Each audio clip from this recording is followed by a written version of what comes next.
अस्सलामु अलैकुम अहबाब, तवक्को है कि आप खैर आफ़ियत से होंगे। मैं शहज़ाद इकबाल आपसे आपके यूट्यूब चैनल चेज़िंग सक्सेस के तवज्जुह से मुखातिब हूँ। आज हमारे साथ मौजूद हैं डॉक्टर अकरम अतीक साहब। हम जह तख्लीकी शख्सियत के मालिक हैं। गज़ल गोई, हाइको नवीसी, नज़्म निगारी और कालम निगारी इनकी तख्लीकी शख्सियत के मुख्तलिफ़ पहलू हैं। डॉक्टर साहब हम जह तख्लीकी सलाहियतों के साथ साथ एक सरापा मोहब्बत शख्सियत हैं।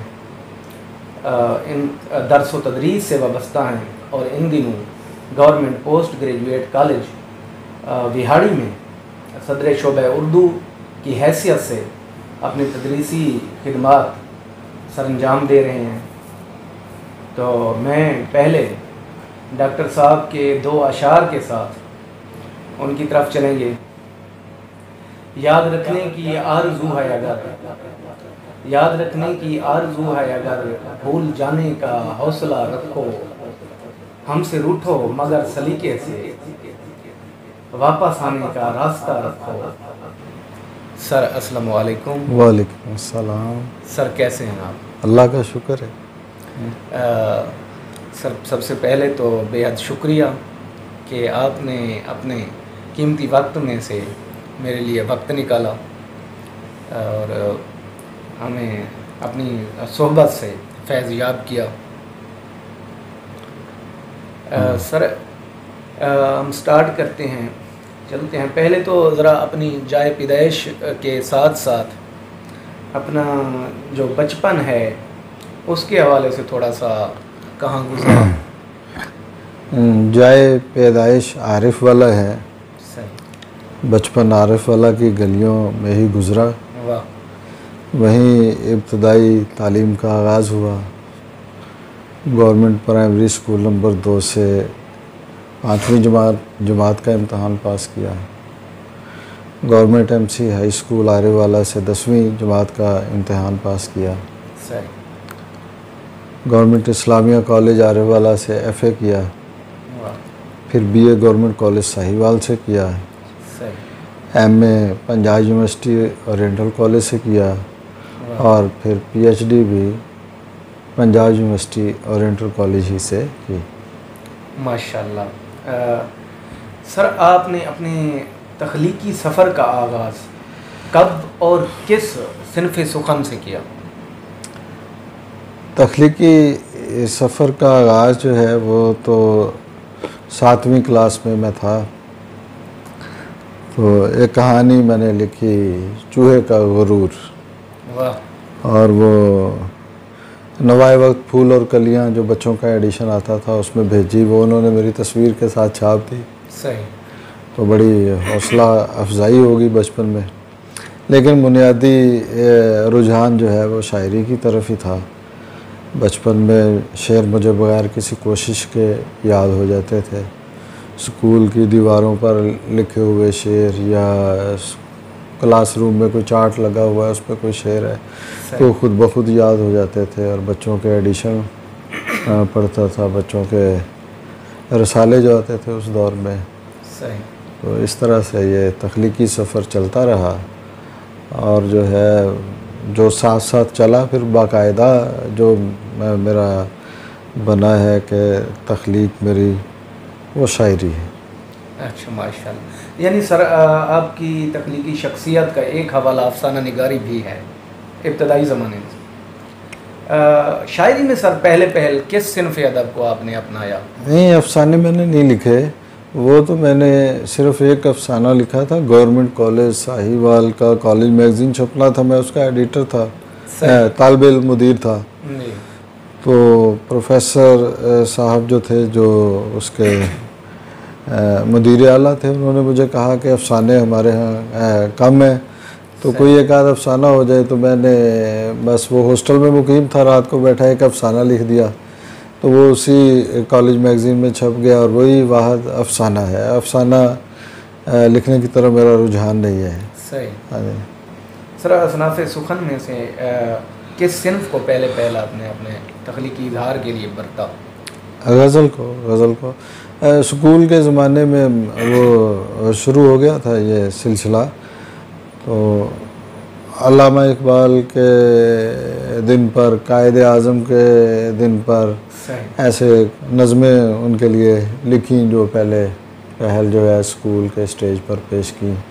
लेकिन जो है बाकायदा तौर पर जो है मुझे याद पड़ता है 11वीं क्लास से मैं बाकायदा गज़ल जो है वो कहता था, पहले भी कहता था, लेकिन वहाँ से मुझे याद है कि उस दौर में मैं कहता था और मेरे कॉलेज के जो असातिज़ा थे वो भी इस हवाले से मेरी हौसला अफजाई करते थे और उनके अंदाज से मुझे लगता था कि वो मेरी शायरी में कुछ समझते हैं कि कुछ इसमें जान मौजूद है। माशाल्लाह। अच्छा सर, पहला जो आपका शेरी मजमुआ है वो हाइको पर मुश्तमिल है। जी जी। यानी 1994 में जो ज़ेवर तबा से आरास्ता हुआ, तो आगाज़ आपने गज़ल से किया, फिर ये तख्लीकी सफ़र में ये कैसा मोड़ आया कि आप गज़ल से बराह रास्त हाइको की तरफ गए? और चंद हाइको पर ही ये काम नहीं रुका बल्कि एक पूरा मजमुआ आपका तबा हुआ है, छपा है। जी, मैं बिल्कुल बाकायदगी के साथ जो मैंने जिस सिन्फ में शायरी की है वो गज़ल ही है। सही। तो हाइको लिखने से पहले भी मैं बहुत सी गज़लें कह चुका था और गज़ल ही मेरी पहचान थी। तो ये जो आगाज़ में आपने अशार सुनाए हैं कि याद रखने की आरज़ू है अगर, भूल जाने का हौसला रखो, हमसे रूठो मगर सलीके से, वापस आने का रास्ता रखो। तो ये हाइको कहने से पहले मैं ये गज़ल कह चुका था। माशाल्लाह। तो हुआ यूँ कि हल्का अरबाब ज़ौक़ लाहौर में बैठे हुए थे, एक इजलास था, तो वहाँ हाइको पर बहस छिड़ गई। सही। तो वहाँ एक जापानी तालिब इल्म सोयामाने भी मौजूद थे। उन्होंने बहस में हिस्सा लेते हुए कहा कि पाकिस्तान में जो हाइको लिखे जा रहे हैं वो सही मानों में नहीं लिखे जा रहे हैं, सिर्फ मुनीर नियाज़ी की नज़मों में कुछ हाइको का रंग पाया जाता है। तो बस सोयामाने की इस बात ने मुझे हाइको की तरफ मुतवज्जे किया और मैंने अगले ही दिन से हाइको से मुतालिक मज़ामीन हासिल किए, उर्दू में, अंग्रेज़ी में, और जापानी से जो इंग्लिश में ट्रांसलेटेड हो चुके थे हाइको, कुछ उनका मुताला किया और मैंने इसकी नेचर को समझने की कोशिश की। जो मैं समझता चला गया तो मुझे इसमें बड़ी कशिश महसूस हुई, ख़ास तौर पे नेचर के हवाले की वजह से। क्योंकि वो जब नेचर का हवाला आता है ना तो वो कुछ ऐसा बनता है कि एक इमेज बन जाता है, एक तिमसाल तख्लीक हो जाती है। तो इस तरह से आँखों में एक तस्वीर आती है जिसमें जज्बात भी होते हैं।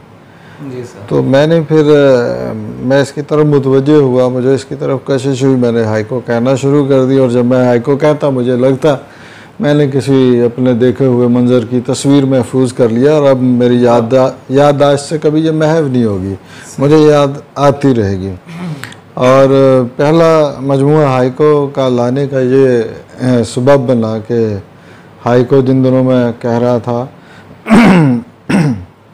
उन्हीं दिनों कोई सैलाब आया हुआ था पाकिस्तान के बाज़ इलाकों में।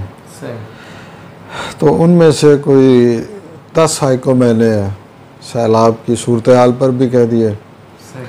तो उस्ताद मुकर्रम काजी हबीबुर रहमान साहब को मैंने वो हाइको ऐसे दिखाए, तो उन्होंने देखे तो वो मुझे कहने लगे ये तो बड़े अच्छे हाइको आपने लिख दिए, तो जल्दी जल्दी किसी रसाले को भेज दें। मैंने वो माहिनों को भेजे। माहिनों में चीज़ जो है अपना लाइन में लगती है, फिर बारी आती है, लेकिन अगले ही शुमारे में वो आ गए। तो इस तरह से मेरी हौसला अफजाई होगी इस हवाले से। तो मैं काजी साहब के पास गया, मैंने उन्हें दिखाया कि ये तो उन्होंने छाप दिए हैं सारे हाइको मेरे। तो उन्होंने कहा कि आपने कितने हाइको लिख लिए? मैंने कहा कोई 150 के करीब लिख लिए हमने। तो कहने लगे अगर इसी मेयार के हैं तो फिर किताब छाप दो और जल्दी करो, छाप दो फिर, अगर इसी मेयार के हैं। तो फिर मैंने उनमें से इंतखाब किया, इंतखाब करके 110 हाइको का एक मजमुआ छाप दिया। अपने सामाइन के लिए अर्ज़ करता चलूँ कि डॉक्टर साहब ने हाइको के शुरू में हाइको के हवाले से एक मरबूत मुकदमा भी लिखा है हाइको के मुताल्लिक। अच्छा सर, मुझे भी ये शर्फ हासिल हुआ है जैसे कलियाँ उछाल दे कोई को पढ़ने का, हाइको का जो मजमूआ है। तो सर आपने फितरत को इंसानी जज्बात व एहसासात और इंसानी ज़िंदगी से यूं हम आहंग किया है कि उसका कोई जवाब नहीं। तो मैं सर चाहूँगा कि आप कोई एक दो हाइको सामाइन पेश करें। हाँ, एक तो वो हाइको जो बहुत मशहूर हो गया कि जिस कबूतर से प्यार है तुमको उसको छोड़ो खुली फिजाओं में, लौट आए तो फिर तुम्हारा है। वाह क्या कहना साहब, लौट आए तो फिर तुम्हारा है। बहुत यूं कबूतर उड़े दरख्तों से जैसे कलियां उछाल दे कोई। यूं कबूतर उड़े दरख्तों से जैसे कलियां उछाल दे कोई। जलजला किस कदर अचानक था। वाह बहुत खूबसूरत। और फूल हाथों में लेके जा पहुंची, शौक सी बेल उसकी खिड़की तक। मुझ में इतना भी हौसला ना हुआ। वाह कमाल साहब।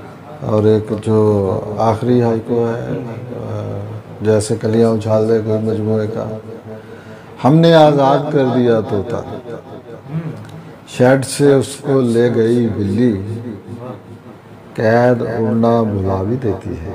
वाह वाह वाह बहुत खूब साहब। सर अब तक आपके कितने शेरी मजमूए मंजर आम पर आ चुके हैं?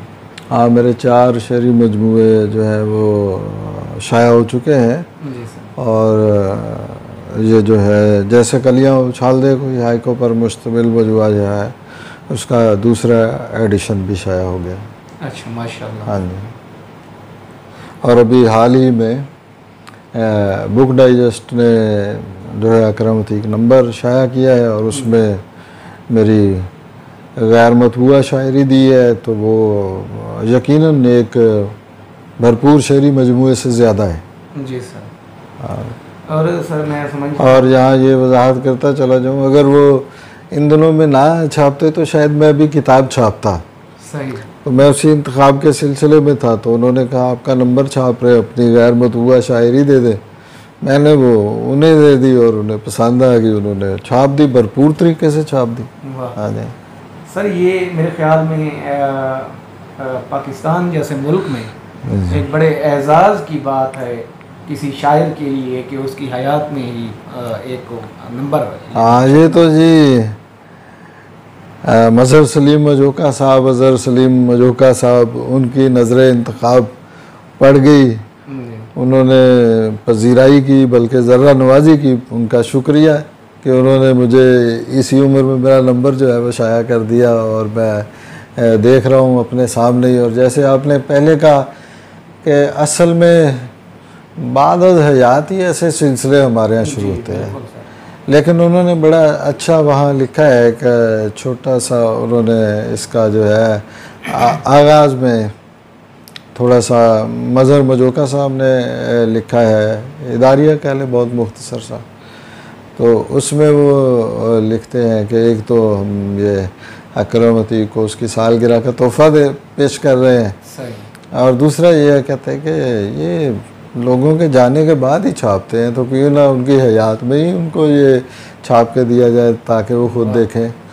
तो उनकी मेहरबानी है एक बार फिर के उन्होंने इस काबिल समझा। और माशाल्लाह वो अभी फेसबुक पे भी उनके मैसेजेस मैंने देखे हैं और उन्होंने वैसे भी मुझे फ़ोन करके भी बताया कि भाई ये हमारा नंबर जो है इसकी बड़ी पजीराई हो रही। बिल्कुल सर, आपका तकलीफी काम ही ये यानी मुस्तहिक था कि उसे एक ख़ुसूसी की सूरत में शाये किया जाए। सर मैं आपसे शेरी मजमून के रिलेटेड हमने कहीं बात अधूरी रह गई है कि वो मजमून के नाम बमाए सन्नीन अगर। हाँ जी जी बिल्कुल बिल्कुल। पहले जो है 1994 सितंबर 1994 में जैसे कलियां उछाल दे कोई हाइको का मजमूआ शाया हुआ। फिर जो है उसके बाद जो है ये कभी सोचा ना था गज़लों का मजमूआ शाया हुआ। फिर उसके बाद जो है मंजूम पहेलियों का यानी तरतीब थोड़ी इधर उधर हो गई। ये पहले जो है 1994 ईस्वी में हाइको का मजमूआ शाया हुआ और उसके बाद जो है सन 2000 में याद का मौसम मजमूआ गज़लियात शाया हुआ। उसके बाद जो है फिर चांद में सूरज कैद हुआ, मंजूम पहेलियों का मजमूआ शाया हुआ। सही। और उसके बाद जो है ये कभी सोचा ना था, फिर से मजमूआ गज़लियात शाया हुआ। और अभी चंद साल पहले जो है ये जैसे कलियां उछाल दे कोई का दूसरा एडिशन जो है शाया हुआ। नज़्म का उन्वान है दिसंबर जा रहा है। दिसंबर जा रहा है, जनवरी आने को है फिर से। दिसंबर जा रहा है, जनवरी आने को है फिर से। मैं फिर से सोचता हूँ जनवरी आ जाने से पहले उसे एक बार फिर देखूं, उसे एक बार फिर कह दूं। दिसंबर जा रहा है, जनवरी आने को है फिर से। मैं फिर से सोचता हूँ जनवरी आ जाने से पहले उसे एक बार फिर देखूं, उसे एक बार फिर कह दूं कि जाते साल के वादे वो ख़त कस्में वो सारी आरज़ुएं हसरतें, फूलों की सारी पत्तियां जिन पर तुम्हारा नाम लिखा है, वो सारे फूल जो चाहत का एक उजला हवाला है, तरोताज़ा हैं, जिंदा हैं। कि जाते साल के वादे वो ख़त कस्में वो सारी आरज़ुएं हसरतें, फूलों की सारी पत्तियां जिन पर तुम्हारा नाम लिखा है, वो सारे फूल जो चाहत का एक उजला हवाला है, तरोताज़ा हैं, जिंदा हैं। तुम्हारे शहर में डूबे हैं, हैरान हैं। और आते जनवरी का कुफले अबजद खोलने को फिर तुम्हारे नाम के हरफों की माला जप रहे हैं।